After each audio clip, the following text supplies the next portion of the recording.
Jetpur highway પર કારમાં ભીષણ આગ લાગવાનો બનાવ પીઠડિયા ટોલ પ્લાઝા નજીકના ઓવરબ્રિજ પર બની આ ઘટના। કારમાં ભીષણ આગ લાગતા કાર બળીને ખાખ થઈ। કાર ચાલક સમય સૂચકતાથી બહાર નીકળી જતા તેનો આબાદ બચાવ થયો છે।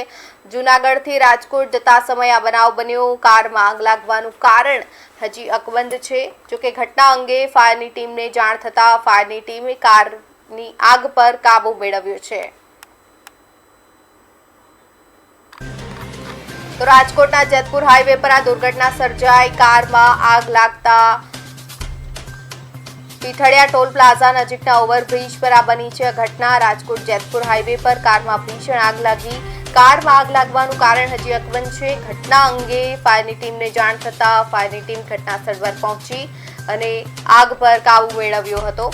भारे जहमत बाद आग पर काबू मेळवायो छे। जो के समय सूचकताथी कार चालक बहार निकली जता तेनो आबाद बचाव थयो छे।